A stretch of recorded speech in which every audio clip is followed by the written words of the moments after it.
వినపడుతుంది కదా. వినొస్తుందమ్మా. మహోన్నతుడా, సర్వాధికారి, సర్వశక్తిమంతుడా, యేసు నాయన, నీ బంగారు పాదాలకు స్తుతులు స్తోత్రాలు. అయ్యా, అల్పుణ్ణి, అయోగ్యుణ్ణి, ఎన్నిక లేని వాణ్ణయ్యా, నన్ను నీ సిలువ చాటున మరుగు చేసి నీ బిడ్డలమైన మా అందరితోటి నోటిని బోరగా చేసి నీవే మాట్లాడి ఘనత, మహిమ, ప్రభావాలు పొందుకొని నీ రాకడకు మమ్ములను మా కుటుంబములంతటినీ ఆయత్తపరిచి సహాయము చేయమని, నీ రాకడకు భద్రము చేయమని మా ప్రభువైన క్రీస్తు యేసు జాలిగల నామమందు కృతజ్ఞతాస్తుతులతో ప్రార్థిస్తూ వేడుకొనుచున్నాము తండ్రి. హల్లెలూయా. వాక్యానికి వెళ్ళబోయే మునుపు మీరందరూ చూసి విని ఉండి ఉంటారు, జరుగుతున్న సంభవాలు ఎంత తీవ్రంగా ఉన్నాయో. నిన్నటి దినాన పేపర్లలో చూసుంటారు కదా. ఇస్రాయేలీయులు 26.5 కిలోమీటర్లు గోడ కట్టడం ప్రారంభించారు, అవునా? గాజా పూర్తిగా వశం చేసుకుని గాజాకు 3 కిలోమీటర్ల అవతల నుంచే క్లోజ్ చేసి యువతల వారు అవతలికి సమాచారము కూడా అందకుండా ఏ ఒక్కరు అక్కడ సెల్ జామర్స్ పెట్టి వేసి ఎవ్వరు అటు సైడు రావడానికి నిషేధాజ్ఞలు పెట్టి ఈ యొక్క గాజా, పాలస్తీనా, బోస్రా, లెబనోను దక్షిణ భాగము ఇవన్నీ కూడా మా భూభాగమేనని ప్రకటించి గోడ కట్టడము దాదాపుగా ఎంత ఫాస్ట్గా కడుతున్నారో. నిన్నటి దినాన అరబ్బు దేశాలు ఇంత భయంకరంగా ఇరానుతో యుద్ధమునకు దిగుతూ గొడవలు పడుతున్న ఈ అరబ్బు దేశాలన్నీ కూడా ఇస్రాయేలుకి లేఖ రాసని మీరు ఆ విషయం కూడా గమనించి ఉంటారనే నేను నమ్ముతున్నాను. నిన్నటి పేపర్ తీసుకొని చూడండి. ఏమని? మేము మీతో సమాధానముతో నింపబడి ఇరానుతో కయ్యానికి కూడా సిద్ధపడ్డాము. మీరు ఈ పని చెయ్యడానికి వీల్లేదు. ఆ యొక్క యెరూషలేము మాకు అతి పవిత్రమైనది, అలాగే మీకును పవిత్రమై ఇద్దరికి కలగలిపినదై ఉంది కదా. ఇప్పుడు మీరు గోడ కట్టి ఇది మాది అని ప్రకటించడము ఒప్పంద ఉల్లంఘనే గనుక మీరు గమనించండి అని తీవ్ర హెచ్చరికతోటి రాశారు. అయినా నెతన్యాహు తగ్గటం లేదు. హల్లెలూయా. ఈ మాట ఎందుకు మీ ముందు ఉంచుతున్నానంటే పరిస్థితులు ఎంత తీవ్రముగా జరగబోతున్నాయో, ఎంత తీవ్రం. ఎందుకంటే ఈ గోడ ఇప్పుడు కట్టడము అతి ప్రాముఖ్యమైన విషయం.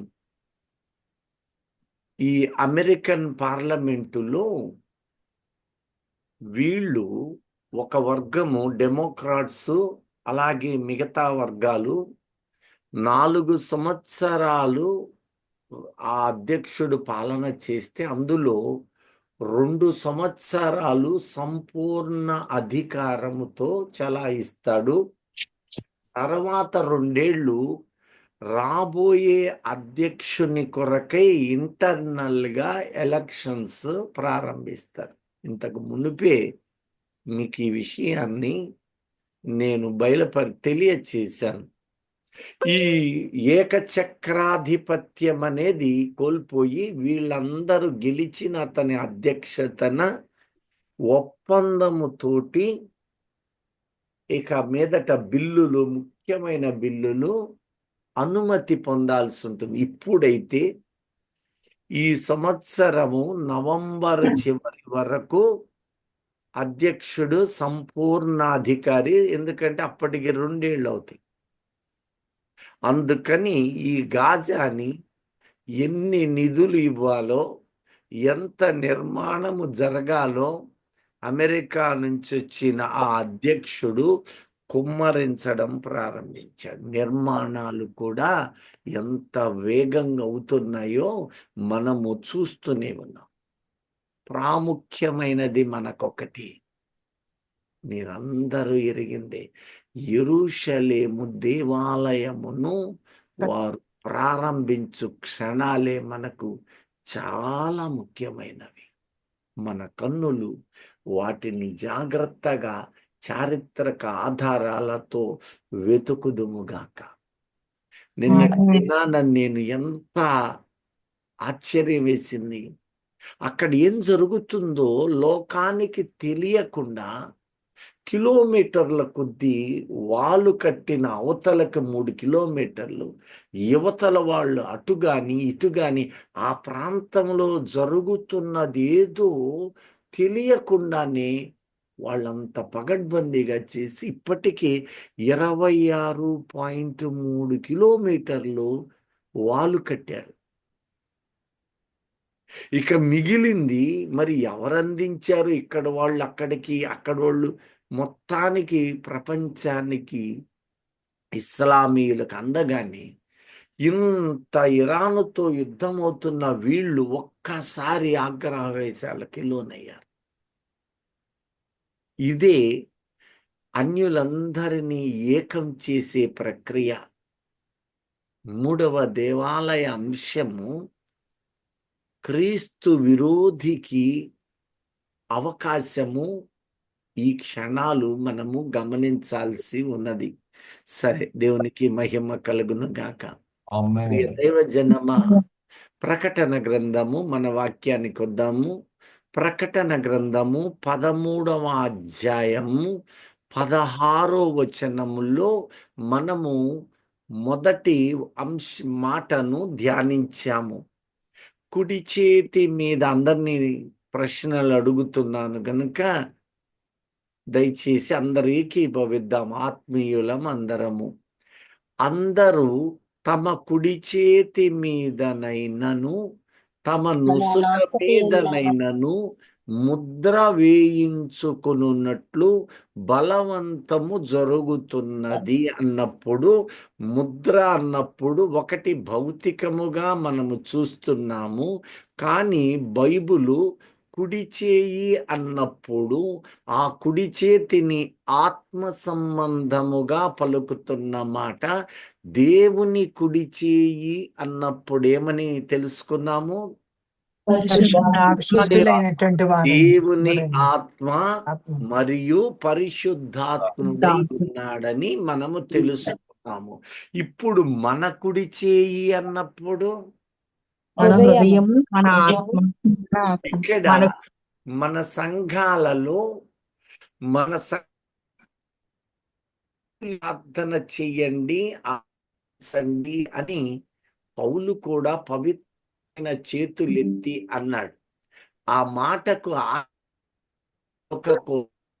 ఈ చేయి నీ ఆత్మ అన్నప్పుడు పైనున్న దేవుని వైపు నీ చేతులెత్తమన్నప్పుడు నీ హృదయాన్ని ఆయన మీద గురిగా పెట్టి సంపూర్ణముగా నీవు ఆయన మీద ఆనుకొని లక్ష్యముంచి తదేకమైన దృష్టిని ఆయన వైపు ఉంచడము అనేది మరి యొక్క ఆత్మీయ భావమై ఉన్నది. దేవునికి స్తోత్రం. ఇప్పుడు శిరస్సు అనే మాటను ఒక్కసారి 16వ వచనం అందరును అనే మాట నుంచి మాత్రమే చదువు తల్లి. అందరూ తమ కుడి చేతి కుడి చేతి మీదనైనను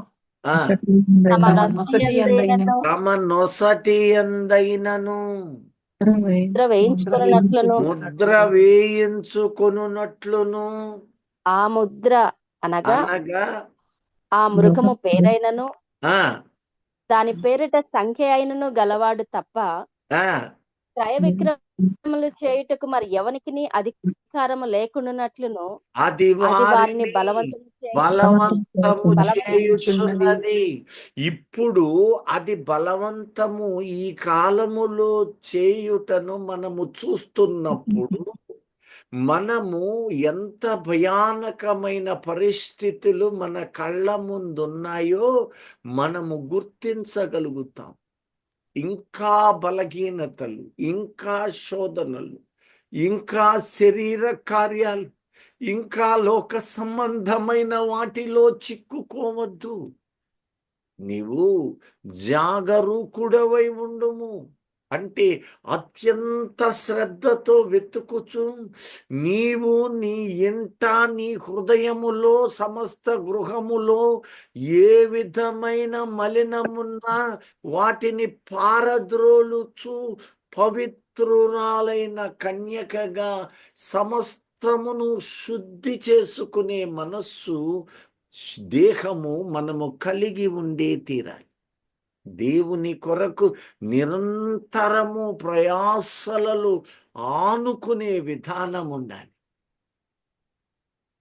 కానీ చాలా మంది దేవుని కొరకు అన్నప్పుడు పాటలు ఎంత చక్కగా ఇందాక నేను ఆలకించాను. అసలు నా బతుకంతా నీవేనయ్యా అని పాటలో పలుకుతున్నారు. అది చాలా సంతోషించదగ్గది. కానీ ఆ పాటకు తగిన విధముగా ఎందరిని నీవు ఆ చిక్కుకుపోయిన వాళ్ళని నీవు పాత్రగా ఉండి దినదినము ప్రయాసపడుతున్నావు. ఈ మాట అనడానికి నాకు యోగ్యత లేకపోవచ్చు. ఎందుకంటే ఇంకా ఇంకా పరుగులు నా కళ్ళ ముందు ఉన్నాయి, మీకును ఉన్నాయి. దివారాత్రులు ఆహార్నిశలు ఆయనను వెతకమన్నాడు. కొందరు వాళ్ళు పిలిస్తే పోతాం. వాళ్ళు పిలిచేదేంది? నిన్ను అభిషేకించాడు అన్న దినాన్నే నిన్ను ఏర్పాటు చేశాడు. నీ వెళ్ళి అక్కడ నిలబడు. యేసయ్య అనేక ప్రాంతాలలో ఆయన వెళ్ళాడు. వెళ్ళినప్పుడు మార్గము తండ్రి సుముఖము చేశాడు. నేను బాను, వాళ్ళు పిలవాలి. నేను ఎలా వెళ్ళను? మోషే కూడా అదే అంటున్నాడు. ఆ రోజు పౌలు కూడా ఇటాలియా పటాలంలో జైల్లో పడ్డప్పుడు ఆ రాత్రి ప్రభువు దర్శిస్తూ అంటున్నాడు, నీవు మాట్లాడము. జైల్లో పడ్డాను కదా, జైల్లో అయినా పర్లేదు, నాకిక్కడ విశేషమైన ప్రజలు ఉన్నారయ్యా. వేవేల మంది ఉన్నారు. యాడున్నారు? ఒక్కరు లేరు. అప్పటికి అంతా శత్రువులే. కానీ మరి దేవుడు ఆ మాట ఎందుకన్నాడంటే, నువ్వు మాట్లాడుము, నేను వారిని సమకూరుస్తానంటున్నాడు. దేవునికి స్తోత్రం. హల్లెలూయా. నీవు పరిచర్య చేయటం మొదలు పెడితే దేవదూతలు మన పరిచర్యను తొంగి చూస్తున్నారు. కానీ అపవాది ఏం చేస్తాడు? ఆ పరిచర్యను వాడు కూడా చూస్తాడు. వాడు చూసి నీవు పాత్రగా ఉండకుండా వాడు అనేక చిక్కులు, భార్య భర్తల మధ్యలో సమస్యలు, కుటుంబం మధ్యలో చింతలు, చిక్కులు ఎన్నెన్నో కలగచ్చేస్తాయి. ఇక నువ్వు ఆగిపోతావు. కోపాలు, ఆవేశాలు, ఆగ్రహాలు, ఏదో ఒక రకమైన మాయలు, స్నేహితులు, బంధువులు ఆ పూటే పంపుతాడు. నువ్వు ఎందులో చిక్కుపడ్డావు అనేది చూసుకుంటలేదా? ప్రియ దైవజనమా, నీవు ఇక్కడ ఈ జూములో ఎంత చక్కని వాక్యాలు పొందుకుంటున్నాము.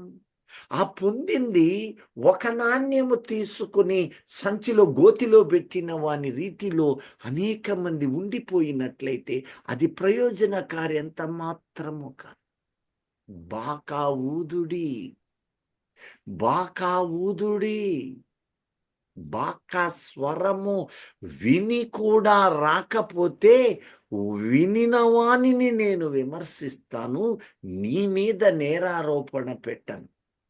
బాకా స్వరము ఊదకుండా ఊదినట్లుగా నేను గంభీరమైన ప్రార్థన చేస్తాను, మంచి కృపలో ఉంటాను.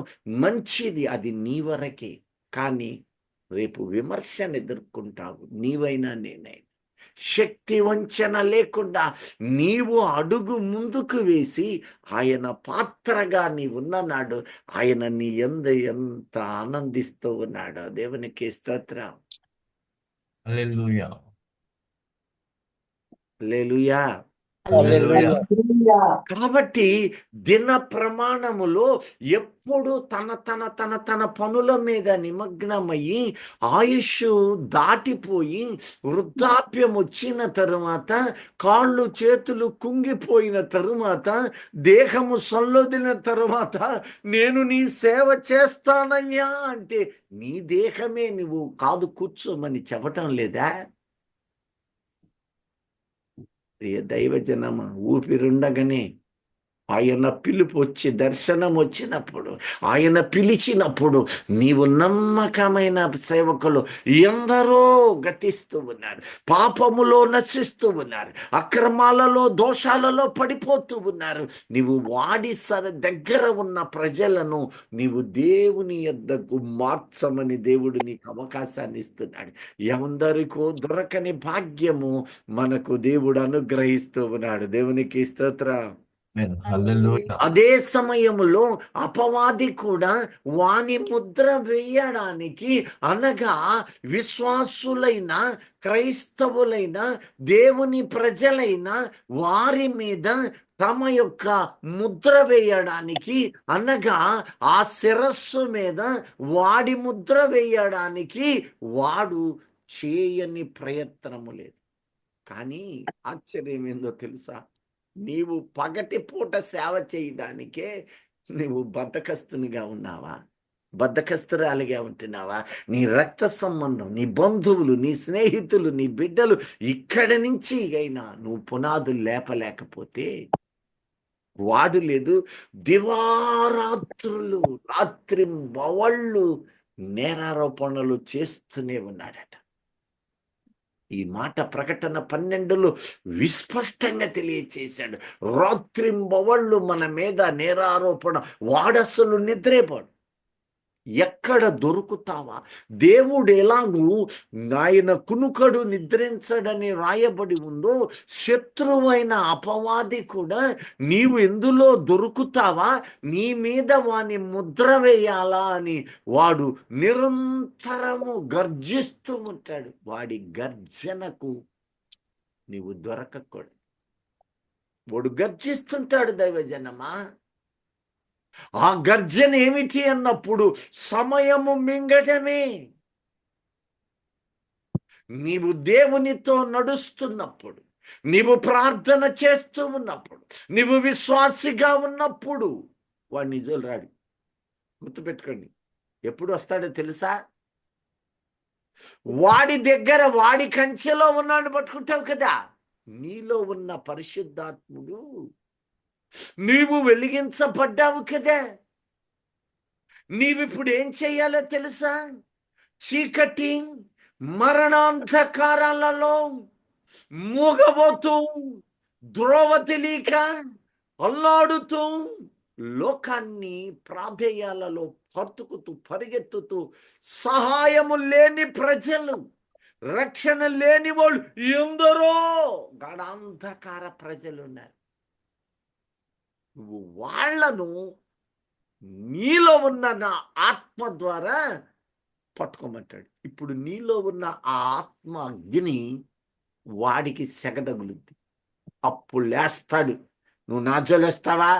కానీ మనం దగ్గరే చూడండి, మన దగ్గరే చిన్న చిన్న దానికి వాడి మీద తొత్తడి. నాకు ఇప్పటికీ అర్థం కాదు. సమయము వెతుకువాడు ఆ సమయాన్ని నీ దగ్గర మింగడానికి చూస్తాడు. మరి నీవు వాడికి అవకాశం ఇస్తావా? అలాగని నేను అక్కడికి వెళ్ళి చెప్పను, నేను స్వార్థ చెయ్యను, దేవుని మాటలు విని అదే పలికిన వానిగా పాత్రగా ఉన్నాను అనుకుంటూ ఉంటావా?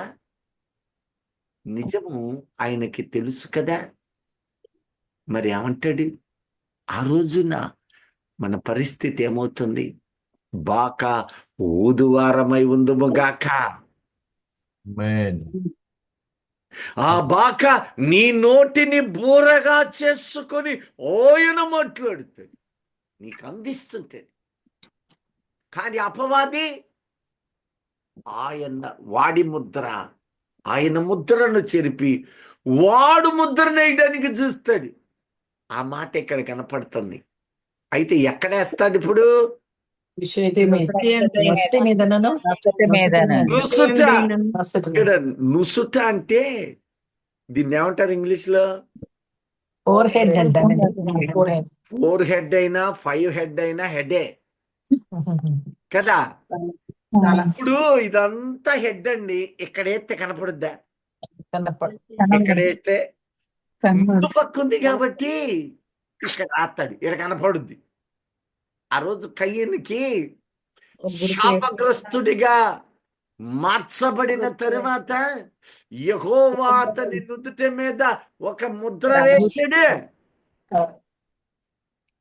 అది ఏడేస్తే కనపడుద్ది, ఆ ఎంటికల మీద ఉండదు కనుక ఇది 4 హెడ్ అన్నాడు. నుసుట హెడ్. నువ్వు 4 హెడ్ అన్నా భాగమే, అవునా? ఇప్పుడు ఈ హెడ్ అనగా శిరస్సు. ఇప్పుడు శిరస్సు అన్నప్పుడు మనం ఈ దినాన ఆ శిరస్సు గురించి ధ్యానించబోతున్నాం. క్రీస్తు సంఘమునకు గట్టిగా చెప్పలా? సంఘమునకు శిరస్సు క్రీస్తు అండి. Very good. ఇప్పుడు ప్రశ్న మీ ముందు ఉంటుంది. క్రీస్తు సంఘమునకు శిరస్సు అంటే సంఘము క్రీస్తు శరీరము కదా. అవునండి. ఎవరెవరు బాప్తిస్మము తీసుకుని రక్షించబడ్డారో వాళ్ళందరికీ శిరస్సా కాదా? చూరా? కాదండి, కాదు. పవిత్రాలుగా ఉన్న కన్యకగా ఉన్న వారికి మొన్న శుక్రవారం చెప్పాను కదా, మర్చిపోయారా? ఇక్కడ ఇదిగో 56, 57 మంది దాకా ఉన్నారు కదా. వీళ్ళందరికీ శిరస్సు ఆయన, అవునా కదా? కాదండి, ఎవరికైనా మాటకి ఎంత మాత్రము కాదు, ఎంత మాత్రము కాదు. అదెట్లా? ఇప్పుడు మీరే లేఖన ఆధారాలతో పరిశీలన చేద్దాం. మొదటి మాట, ఇందులో బాప్తిస్మము రక్షణ తీసుకోని వారు లేరా? వాళ్ళకు కూడా శిరసేసేనా? కాదండి, స్త్రీకి పురుషుడు శిరస్సు. వాళ్ళకి కూడా శిరస్సు క్రీస్తేనా? కాదండి, రక్షించబడలేదు, బాప్తిస్మము తీసుకోలేదు, వాళ్లకు క్రీస్తు శిరస్సు ఎలా అవుతారు? క్వశ్చన్ వచ్చిందా? ఒకటి, బాప్తిసం రక్షణ తీసుకున్న పాపాన్ని వదలలేదు, అపవిత్రతలను మానలేదు, లోకము పుండువలే, కాకి పుండువలే లాగుతూనే ఉంది, కొరకబడుతూనే ఉన్నాడు, అపవిత్రతలోనే ఉన్నాడు. అతనికి శిరస్సు క్రీస్తు అవుతాడా? అవడండి. మరి ఇందాక అందరం నాతో కలుపుకోండి, అందరూ శిరస్సు క్రీస్తు సంఘానికి అన్నాడు కదా. ఇప్పుడు లేఖనాలు ఎఫెస్సి గ్రంథము 4వ అధ్యాయము 16వ వచనానికి రండి. 1 by 1 చూద్దాం. ఎవరికి శిరస్సు చూద్దాం. ఆయన శిరస్సు అయి ఉన్నాడు, ఆయన నుండి సర్వ శరీరము చక్కగా అమర్చబడి. చూడండి, ఇక్కడ అమర్చబడి అనడం లేదు, చక్కగా అమర్చబడి ఆయన శిరస్సు అయి ఉన్నాడు. ఆ శిరస్సు మూలముగా, ఇక్కడ పదాలు ఇయ్యి, నెక్స్ట్ సెషన్స్ కి చాలా జాగ్రత్తగా ఉపయోగపడతాయి. రెండో ముగింపు శిరస్సు అప్పుడు. కాబట్టి శిరస్సు మూలముగా సర్వ శరీరము మల చదువు. ఆయన శిరస్సై ఉన్నాడు. ఆయన నుండి సర్వ శరీరము చక్కగా అమర్చబడి ఎలా తనలోనున్న అమర్చబడి? చక్కగా చక్కగా అమర్చబడి తనలోనున్న ప్రతి అవయవము ఆ తన తన పరిమాణము చొప్పున పని చేయుచుండగా అద్దుగా మనలో ఉన్న ప్రతి అవయవము తన తన పరిణామము చొప్పున పని చేయుచుండగా అమర్చబడిన తరువాత పని చేయడము ప్రారంభించాలా. ఇప్పుడు పని చేస్తున్నాం అన్నోళ్ళు హల్లెలూయా చెప్పండి. వాక్యం వింటామండి, ప్రార్థన చేస్తామండి, అవసరమైతే కన్నీళ్లు గారుస్తామండి, ఉపవాసాలు ఉంటామండి, కానీ దేవుని పనికి నన్ను పిలిచేవాళ్ళు లేరనేవాళ్ళు కొందరు.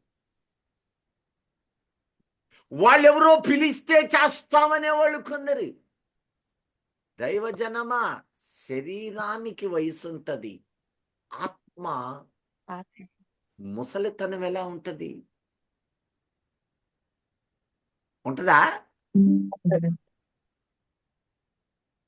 నా శరీరము కృషిస్తూ ఉన్నను, నా ఆత్మ పరిపూర్ణముగా నడుస్తూ ఆయన కదా. ఆ తర్వాత అమర్చబడిన తరువాత వాటి పరిణామములలో చక్కగా పని చేస్తుండాలట. నమ్మకమైన పనివాడై ఉండాలట. ఇష్టునిగా జీవించాలట. అప్పుడు ఆత్మ సంబంధివి గనుక నీలో నుంచి శరీర బలహీనత పిండివేయబడు. ప్రతి కీలు వలన కలిగిన బలము చేత అతుకబడి కలిగిన బలము చేత పనిచేస్తేనే బలం వస్తుందంట. ఇప్పుడు ఈ మాట అలా ఉంచమ్మా, మళ్ళీ చదువుదాం. దేవుడు ఈ సృష్టికి ఇచ్చిన మొట్టమొదటి ఆజ్ఞ ఏంది?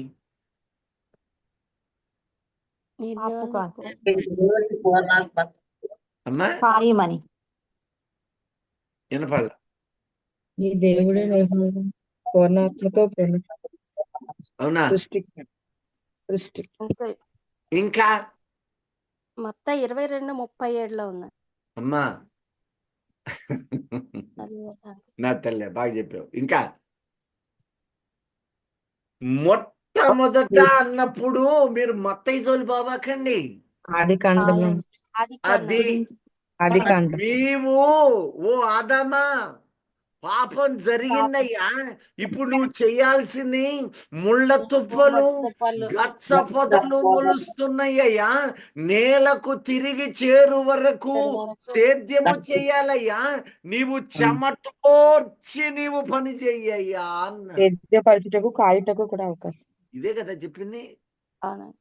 ఈ చెమట్లు కక్కక దేహం కూడా రోగాలమయమైంది కదా దైవజనమా. ఈ దేహము దేవుని ఆలయము. బాగా డబ్బు కలిగిన వాళ్ళు ఏం చేస్తారు తెలుసా, ఇంట్లోనే రాడార్ మిషన్ల లాగా ఎక్సర్సైజ్ మిషన్లు పెట్టుకుంటారు. చేస్తారా అంటే గుర్తొచ్చినప్పుడు చేస్తుంటారు. ఇది మామూలు ఎక్సర్సైజ్ కదా. కొంతమంది ఇక చేసేది లేక అక్కడ కొంతమందిని గ్రౌండ్లో అక్కడ కొంతమందిని పెట్టి అక్కడికి పోయి కాస్త వాకింగ్లు చేస్తారు. ఆ చేసే వాకింగ్ ఒక బైబిల్ చేత పట్టుకొని ఆ చర్చికి ఈ చర్చికి ఆదివారం నేను వస్తాను, ఆదివారం తర్వాత ప్రతి బుధవారం నేను నెలలో ఒక బుధవారం నేను ఇక్కడ, నెలలో శుక్రవారం అక్కడ, నెలలో శనివారం అక్కడ, నెలంతా తీగ పాదిని అల్లేనట్టుగా నీ పరిచర్య దివారాత్రుల్లో అటువైపు ఉండదా? ఈ నడక అక్కడ సరిపోదా? 1 కిలోమీటర్లో నువ్వు సేవకి వెళ్ళాలా? ఆ బైకు కారు అక్కడ పెట్టి చక్కగా నడుచుకుంటూ వెళ్ళావనుకో, దేహానికి ఆత్మకు ఆ యొక్క పరధ్యానము నుంచి బయటపడవా? వాక్యమే ధ్యానిస్తూ నడుచుకుంటా వెళ్ళు. చేస్తున్నారంతా? ఆలోచన చేయి దైవజనం. ఇక్కడ అంటున్న ఆత్మీయ పదం ఇంకోటుంది. ఆదామా, ఓ ఆదామా, ఇక్కడ నేల హృదయం అని యేసయ్య చెప్తున్నాడు. ఈ నరుని హృదయములో ముళ్ళ తుప్పలు, గచ్చ పొదలు, అంటే మరణపు ముళ్ళు, పాపము, ఎప్పుడు పాపపు తలంపులు. రెండవది గచ్చ పొద అన్నప్పుడు కఠిన మనస్సు, లొంగని అవిధేయ మనస్సే నిరంతరం ఉంటుంది. కాబట్టి చెమటోర్చి నీవు వాక్యమును నాగలి చేత దున్నాలి. అప్పుడది పంట పొలముగా మార్చబడునుగాక. ఈ నేల అన్నప్పుడు 1 ఎకరము నీవైతే ఇంకొక ఎకరము నీ పొరుగువాడు. ఈ సృష్టి మొత్తము కూడా నాశనకరమైన తెగుళ్లతో అల్లిపోయింది, అల్లబడ్డది. ఆ రోజు ఆయన శిరస్సుని అల్లుకుంది. వారు కిరీటమును అల్లి, ఆదాము దగ్గర ప్రారంభమైనది పెరిగి పెరిగి సమస్త భూమండలం అల్లుకుని, ఈ అల్లుకున్న ఈ ముళ్ళు ఆయన మోశాడు, ఆయన శిలువ రక్తముతో. అయితే ఇంకా ముళ్ళు అనేక చోట్ల ఉంది. అంటే ఈ ఆత్మీయమైన జీవితం ప్లేసులో పాపపు ఆలోచనలు ఈ శిరస్సులో మూగి, చికాకులు, బాధ్యతలు లేని, బరువు లేని, ఆలోచనలు లేని, దుర్గంధకరమైన ఆలోచనలతో మనిషి హృదయము నశిస్తుంది. ఎప్పుడు అలజడి అలజడి, వాళ్ళకిట్ట వీళ్ళకిట్ట, నాకేమవుతో, నా బిడ్డలకేమైందో, సమస్యల వలయము చుట్టూ మెదడు లొంగిపోతుంది. హృదయం అంటే ఇది కాదు, అది లోకం చెప్పే మాట. ఆలోచనల కేంద్రము హృదయము.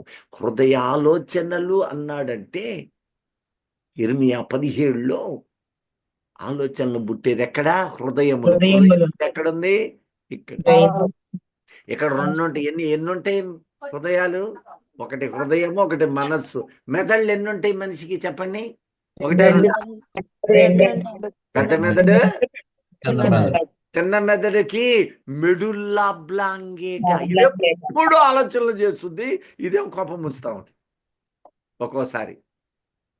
చూడండి, కాబట్టి వీళ్ళందరూ చిక్కుబోతయ్యారు. వీళ్లను నువ్వు పాత్రగా మారి సర్వ శరీరము మొదట అతకబడాలి.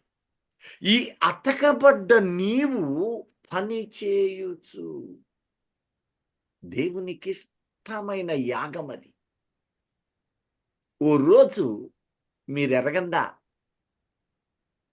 అయ్యా నీ నామమున దయ్యాలు పోతున్నాయి, స్వస్థతలు కలుగుతున్నాయి. అప్పుడు అక్కడ రాసేబడిన మాట, యేసు ఆత్మయందు ఎంతో ఆనందం, అంటే పరవశిస్తూ, అవును సాతాను మెరుపువలే పడిపోవటం నేను చూస్తున్నానే,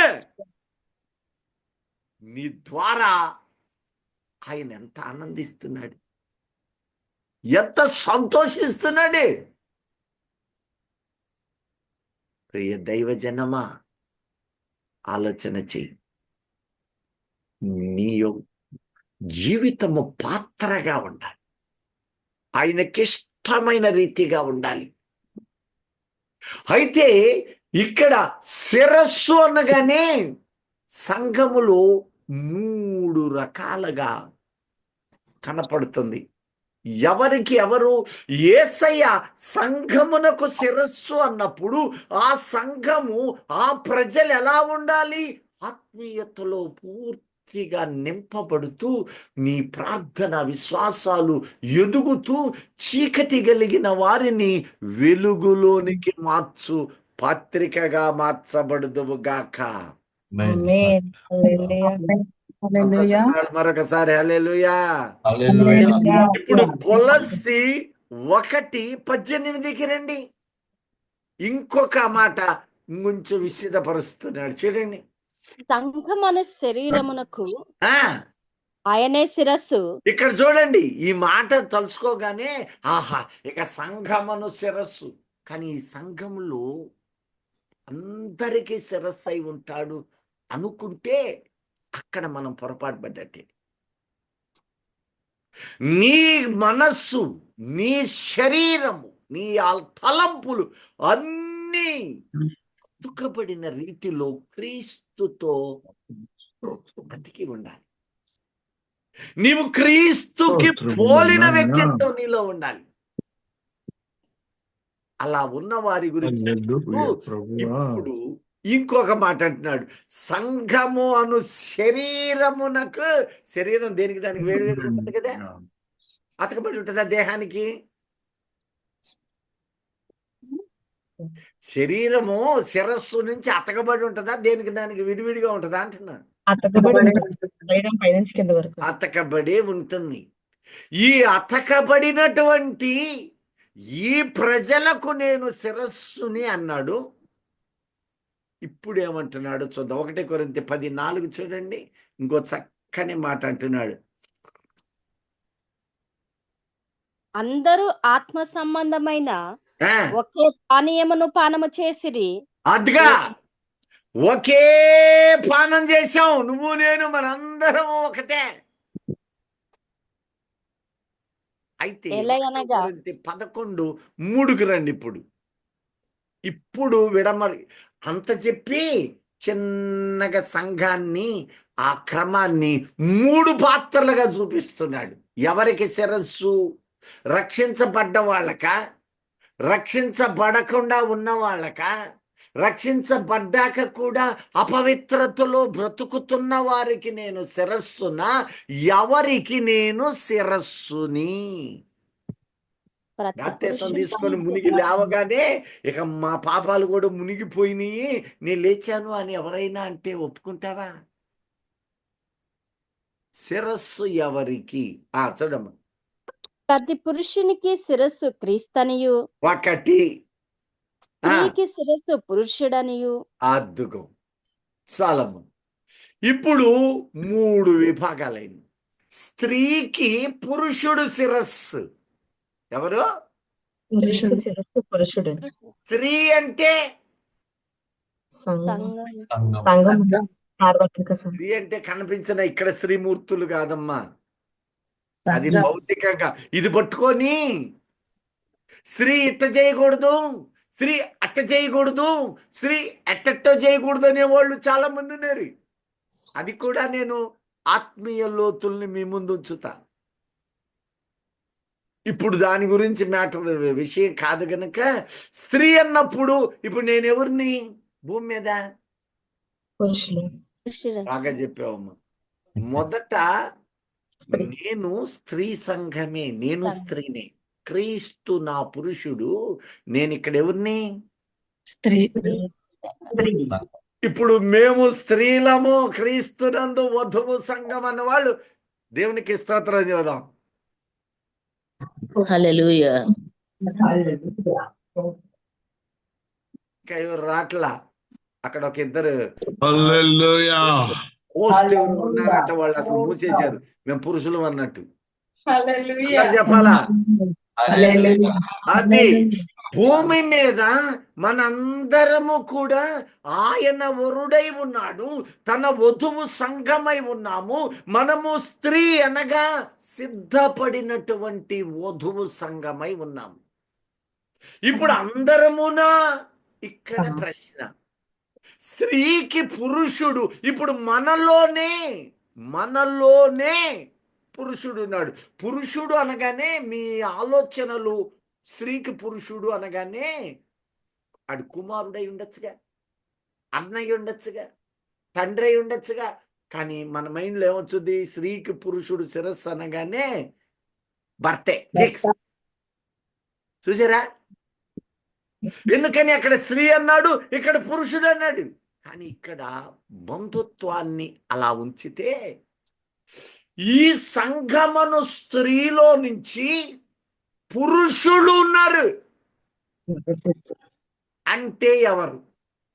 మగ శిశువు. ఎవరు? మగ శిశువు అండి. అది ఇప్పుడు సమస్త దండములు హోషేయ గ్రంథము 12వ అధ్యాయము 3-4 వచనాలు. ఇప్పుడు మనలో పురుషులు ఉన్నారా అంటే ఉన్నారు. ఆశ్చర్యం, సంతోషం ఏంటంటే మనలో ఈ స్త్రీ సంఘములో పురుషులనబడిన వాళ్ళు ఎక్కువ మంది ఉండటం మనకు ఆనందకరం. హల్లెలూయా. హల్లెలూయా. నాకు తెలుసు తల్లి పురుషులు ఎక్కువ మంది ఉన్నారు ఇక్కడ. ఈ స్త్రీకి కనిన కుమారులు పురుషులు చాలా మంది ఉన్నారు. కొన్ని సంఘాలలో ఒక్కరు దొరికితే అరుదే. ఆ పాస్టర్ గారు కూడా అట్టే ఉంటాడు, నెత్తి కొట్టుకొని ఏంటి ఈ విశ్వాసం అనుకుంటుంటా. ఏమిటి దాని భావం? ఇప్పుడు చూడండి, హోషేయ 12:3-4 చూడండి. తల్లి గర్భమందు ఆ యాకోబు తన సహోదరుని మడిమను పట్టుకొనెను. ఆ మగసిరి కలవాడై అతడు దేవునితో పోరాడెను. ఆ దూతతో పోరాడి జయమొందెను. ఆ అతడు కన్నీరు విడిచి అతన్ని పోరాడెను బతిమాలెను. అంటే ఫైటింగ్ చేశాడని కాదు. ప్రార్థనతో జై. ఆ కింద ఏం చేశాడు చూడండి, చదివమ్మా. అతడు దూతతో పోరాడి జయమొందెను. ఆ, అతడు కన్నీరు విడిచి అతన్ని అతడు బతిమాలెను. కన్నీరు విడిచి బ్రతిమలాడెను. బేతేలులో ఆయన అతనికి ప్రత్యక్షమాయెను. అసలు ఆ పదము చెప్పటం కాదు, ఆ సన్నివేశాన్ని ఎప్పుడైనా ఊహించారా? భార్యలు లేరు, బిడ్డలు లేరు, ఆస్తులు అన్ని ఒంటరిగా అంతా పంపించేశాడు. నిరాశ్రయుడైన మనస్సుతో ఒంటరి వాడై మిగిలిపోయాడు. నా దిక్కు ఇక నీవేనయ్యా, ఇవేవి నా ఎత్తిప్పుడు లేవు. 21 సంవత్సరాలు ప్రయాసపడ్డానయ్యా. అయ్యా ఇప్పుడు ఒంటరినయ్యా. నన్ను భార్య, బిడ్డలు, పనివాళ్ళు, పశువులు అల్లిపోయినాయ్యా. నా జీవితం ఇప్పుడు ఏమవుతుందో, నా బ్రతుకేమైపోద్దో, నా ప్రాణప్రదమైన నా కుటుంబాన్ని శత్రువు చీల్చి వేస్తాడేమో. హల్లెలూయా. నాకు సహాయము చెయ్యకపోతే అడుగు ముందుకు వేయలేను. హల్లెలూయా ప్రభువా. నా బ్రతుకును మార్చుదాయన అని కన్నీరు హల్లెలూయా. ఘోరమైన గురిని పెట్టి ఏడుస్తున్నాడు. నీ సమస్యలకు నీవు అనేక బాధలు పడుతున్నావు, కష్టాలు పడుతున్నావు, కానీ నీ గురి ఆ రీతిగా ఉందా?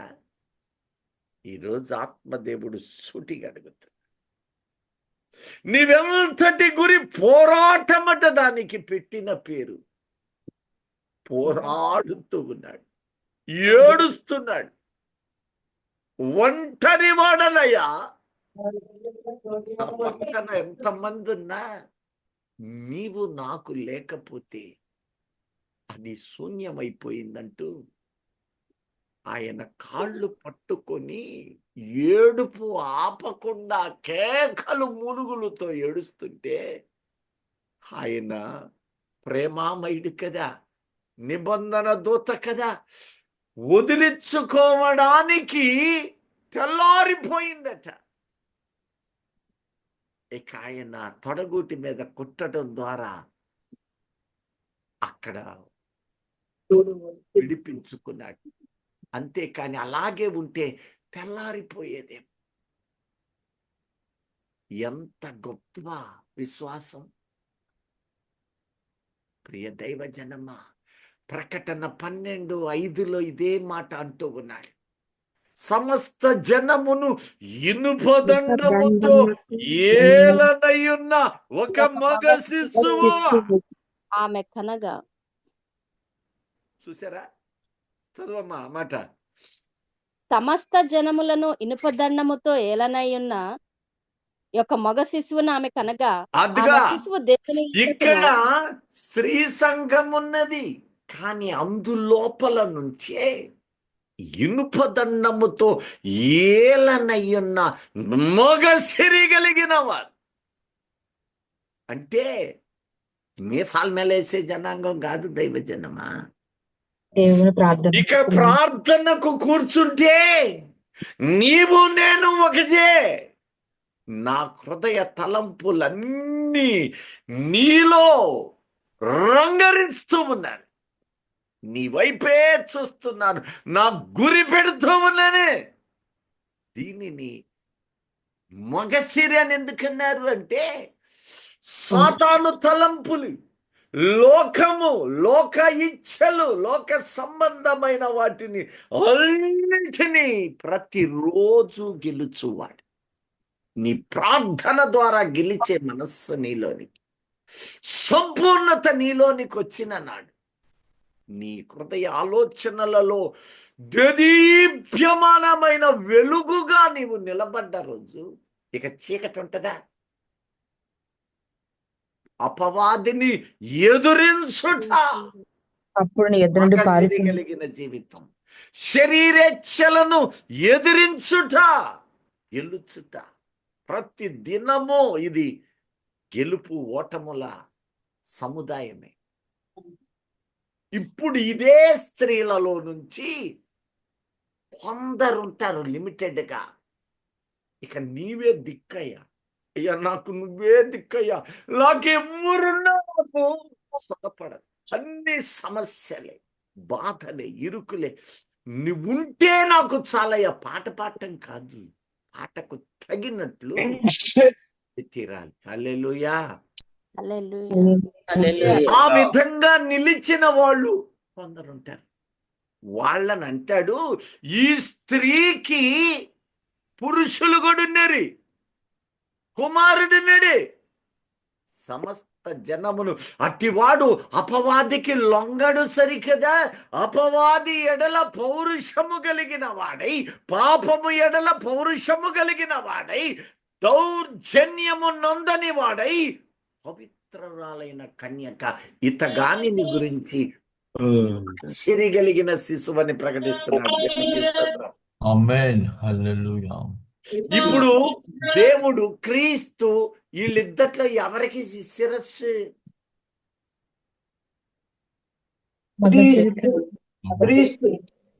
క్రీస్తు. వీళ్ళిద్దరు రెండు కోవలు అన్నారు కదా. ఇప్పుడు ఒకటేమో సార్వత్రిక సంఘం, అంటే సాంబార్ అన్నం అంటారే, కలగూర గంప. ఇప్పుడు ప్రార్థన చేసి లోకంలోకి పోయాక లోకపు ముచ్చట్లు, లోక సంబంధమైన అన్ని కలగోరుపొచ్చి బతుకు ఒకటి. ఇది సార్వత్రిక విశ్వాసి అని పేరు. అందుకనే ఎఫ్ఎస్సి పత్రికలు అంటాడు, ఎఫ్ఎస్సి అనుకుంటాను, సంఘములో అనగా జీవము కలిగిన దేవుని సంఘములో. ఏ సంఘం అంటే ఇప్పుడు సంఘము ఇక్కడ సంఘము అంటూనే ఈ సంఘమంతా కాదు, ఇందులో జీవము ఎవరిలో ఉన్నదో ఆ జీవము కలిగిన ప్రజలలో అని అర్థం. ఆ జీవం ఉంటుంది. ఎంత ఉంటది? ఆదిగా నింపబడ. ఒక దశలో పౌలు అంటాడు, నేను కాదు, నాలో ఉన్నవాడు క్రీస్తు. అట్టి వారిని పురుషుడు అని ప్రకటిస్తున్నాడు ఆత్మీయంగా. దేవునికి స్తోత్రం. మనం అలా మారుదుము గాక. అందుకే దినము వాక్యముతో ఆయన హెచ్చరిక చేస్తుంది. సంపూర్ణుడు అవ్వాలని, మరకలు కడుక్కొని తీరాలని, నూరంతలు ఫలించాలని కోరుతాడు. ఇప్పుడు వీళ్ళిద్దరు ఉన్నారుగా. స్త్రీకి పురుషుడు శిరస్సు అన్నప్పుడు ఈ స్త్రీ అనబడిన సంఘములో పౌరుషము కలిగి క్రీస్తు నిమిత్తమై తమ ప్రాణము సహితము, ప్రాణం సమర్పించడం అంటే రెండు రకాలు. ఒకటి హతసాక్షి జీవితం, రెండోది ఉందే, ఎంత శక్తి ఉంటే అంత ఓపిక కొద్దీ ఆయనను ఈ దేహము కృషించు విధంగా ఆయన కోసం నిలబడట. అన్నీ విడిచి, అయ్యా ఇక నేను వస్తున్నాను. ఆ రోజు అపొస్తలులు 12 మంది సమస్తమును విడిచి మేము వచ్చామంటున్నారే, ఆ విధంగా హృదయము దేహము ఆయన కొరకు ఖర్చు పెట్టుకో, అన్నీ ఇక విడిచేశాం, వస్తున్నాం. అలా ఉండిన వాడు మగసిరి కలిగిన శిశువు. ఆటి వాణ్ణి అంటున్నాడు, సమస్త జనములను వీరు ఏలువారు, సామంతరాజులై ఉంటారు వాళ్ళు, ఎవరికన్నా వదలనా. కాబట్టి అంతటి ఇనుపదండముతో ఏల్తారు అట్టివారు. ఇప్పుడు 2 రకాలు అయ్యారు, అవునా కాదు? మీలో కొందరికి సాంబార్ అన్నం, బిర్యానీ అన్నం అయ్యారా? చెప్పానా ఇట్లాంటి వాటికి మంచి స్పందన ఉంటుందని. సార్వత్రిక ప్రజలు, మిశ్రిత జనము, మిశ్రితమైన ప్రజలతో కలిసిపోయే మనస్సు. బాప్తిసం తీసుకున్నాడు, బాప్తిసం తీసుకుంది, కానీ నిలకడలేని జీవితం. ఆలోచన చేశారా? నేను పదే పదే దండం పెట్టి బతిలాడుతుంటా. మీరు ఉదయం 6 నుంచి లేవగానే రాత్రి 6 లేక 9 వరకు పండుకునేటప్పుడు మిశ్రితమైన మనస్సుందా? అంటే లోకం వచ్చి చేరుతుందా? ఇక్కడ లోకపు మాటలు చేరుతున్నాయా? విస్తార మాటలలో దోషాలు ఉంటాయి అని తెలుసు కదా. మీరు అక్రమాలకు, అపవిత్రమైన మాటలకు చెవి ఎగ్గుతున్నారా? చెయ్యక్కర్లా, చెవి ఎగ్గుతున్నారా? అవి మళ్ళీ ఇక్కడికేగా చేరేది. అట్టి వాటితో ఉన్నంత కాలము ఇక్కడ నిలబడిపోతారు. కానీ ఇందులో నుంచి బయటకు వచ్చి పౌరుషంగా జీవించడం ప్రారంభిస్తున్నారు. ఇప్పుడు సంఘం ఎన్ని భాగాలు ఉంది? 2 భాగాలు. సంఘము జీవము కలిగిన సంఘం అంటే క్రీస్తు శరీరము, సంఘం అంటే ఆయన యందు ఉన్న వారము. ఈ ప్రజలు 2 భాగాలు అయ్యారు. ఇప్పుడు ఈ రెండిటిలో ఎవరికి శిరస్సు అన్నాడు చెప్పాలి. వారికి అది అంటే మగసిరి కలిగిన జీవితం ఎవరికి కలిగి ఉన్నారో, ఏ వ్యక్తి క్రీస్తు కోసమై ఉన్నాడో, యేసుని సంపూర్ణంగా కలిగి, చెడ్డ మాటలు పలకకుండా, వ్యర్థమైన ఆలోచనలు చేయకుండా, ఇదిగో నీ క్రియలలో క్రీస్తుని నీలో పూర్తిగా నింపావు. అట్టివారు ఈ పురుషుడుగా చూడండి. ఇప్పుడు వాళ్ళకి కాదు శిరస్సు, ఇతనికి నేను శిరస్సు అయి ఉన్నాను. హల్లెలూయా. హల్లెలూయా. రహస్య రాకడలో వాళ్ళని ఎత్తకమనే. రహస్య రాకడలో వాళ్ళు వెళ్తారా?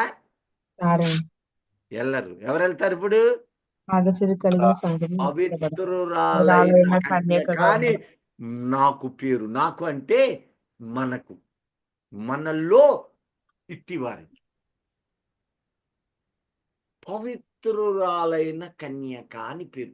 వీళ్ళని తీసుకుపోతాడు పరిశుద్ధాత్ముడు, వాళ్ళల్లో ఆనందిస్తాడు దైవజనమ, వాళ్ళ గురించి సంతోషిస్తుంటాడు నిరంతరం. ఎందుకంటే వారు నోరు తెరిస్తే దేవుని మాటలే వస్తాయి. బ్రతకగోరు వాడెవడైనా ఉన్నాడా? మేలు నొందుచు అనేక దినములు బ్రతకాలని ఆశించు వాడెవడైనాను ఉన్నాడా? చెడ్డ మాటలు పలకకుండా తమ నోటుని, అపవిత్రమైన పదములు పలకకుండా తన నాలుకను మూసేసుకున్నాడు.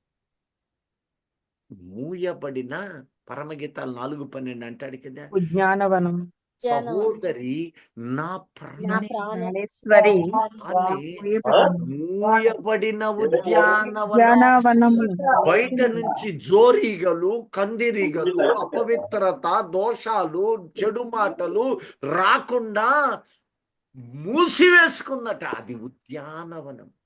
లోపల నుంచి సువాసనలు తన ప్రియుడు వచ్చినప్పుడు ఆయన పిలుస్తాడట. నోవహు కాలములో కమ్మని వాసన పీల్చినట్టు ఆయన నీ హృదయాంతరంగములను ఆస్వాదిస్తానంటున్నాడు. దేవునికి స్తోత్రం. ఆమేన్. Amen. ఆమేన్. హల్లెలూయా. శిరస్సు అంటే ఈ శిరస్సు అన్నప్పుడు ఒక పదాన్ని మనము ఒక కోణం చూసాం. నెక్స్ట్ మండే ఆ శిరస్సుని గురించి ఆనాడు శిరస్సు ఏమై ఉంది, నేటి శిరస్సు సంగమెత్తబడ్డ తరువాత వాడు శిరస్సు మీద ముద్ర ఎలా వేస్తాడో ఆత్మ సంబంధంగా మనము గ్రహించుదుముగాక. ఆమేన్. ఆమేన్. ఆమేన్. హల్లెలూయా. హల్లెలూయా. Hallelujah. హల్లెలూయా. Hallelujah. హల్లెలూయా.